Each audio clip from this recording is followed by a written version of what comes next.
Okay, just came to St. John. Look at that, right there. That used to be my old buddy, Evo LeBlanc, but it's not here no more. Got somebody else I want to talk to. And what's your name? My name is Pat Riley, Charles, as you know. We've known each other for a few years. A lot of people don't know you. Maybe they heard of you in the press and the media, but they don't know you. We're trying to get to know Pat. Sure. Yeah, how long you've been involved in longshoremen for how long? Well, I've been a longshoreman since 1978, actually, and was right away involved with the union, originally with the Health and Safety Committee.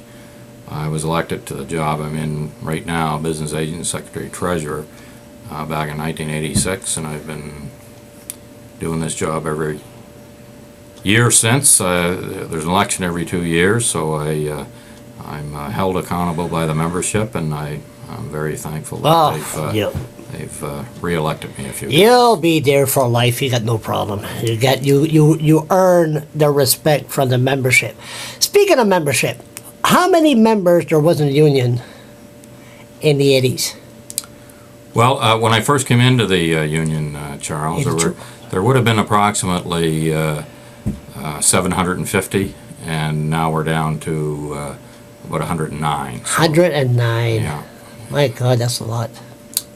It very much a symptom of the downturn in port activity, but it has to be remembered that the Port of St. John just doesn't employ longshoremen. There is a backup group, what we call a cardless people, who work at the Port of St. John, and then a referral group behind them. So there are still counting on longshore work, about 250 people who try to follow the port. Of course, most of them are only able to go to work when we have a couple of ships in, so it's very, very difficult for anybody that's not directly in the union.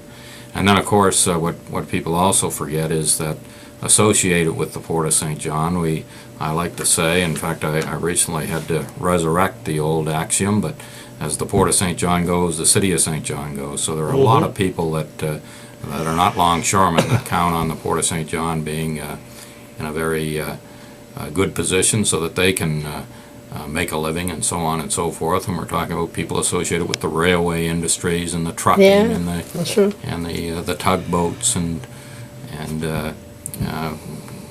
when people are making good money, then they spend it out in the community. So it's very much to our mind still the Port of St. John is the economic mainstay of the City of St. John, and we want to make sure that in the future people remember that, and everybody in the city is going to be better off when all is said and done. And the union, the union's been fighting.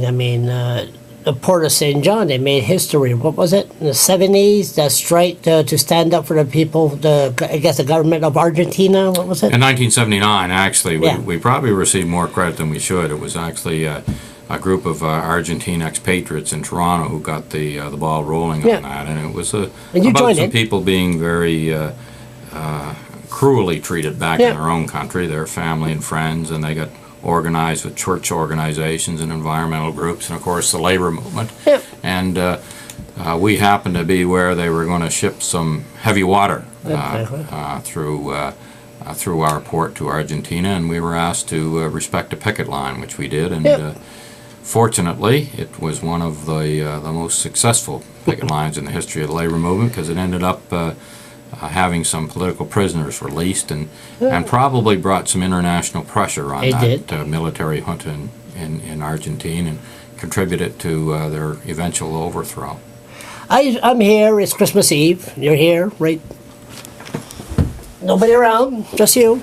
And how is it these days to hold the position you're holding and dealing with the Irvings and the government? Find it more stressful? Well, it's with less members at that. Well, it's probably more important than ever that we're involved, Charles, is the way I look at it. I am approaching retirement age, and I'm often asked when I'm going to retire, most often by people on the other side of the table, probably wishing I'd disappear. But the more they ask, the more I believe that I probably can do some good on this side of the table, and I'm going to stay here.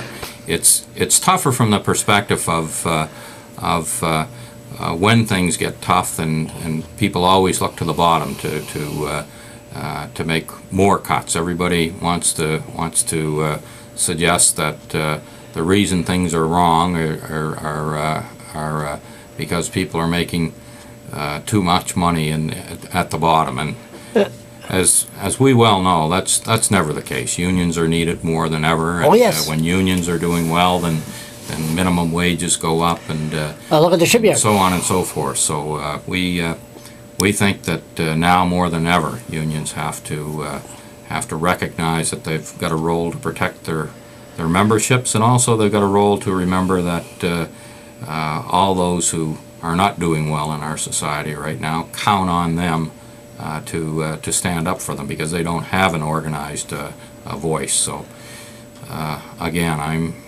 I'm dedicated to the union movement, and dedicated to remembering that we have an obligation to everybody out there to speak for them when we get the opportunity. What's the youngest member? Youngest member on the waterfront right now in our local would be probably around 38, 39 years old. Oh, that young? Yeah, yeah. And with the referral groups, of course, they can be as young as 18 years of age. So it's an old man's game, but yet there are people who would gladly have the job if the port were to get back to the bustling beehive of activity that it was years ago. Mm-hmm. Listen, this is good. This is the end of part one. Hold on, I'm going to have one more part.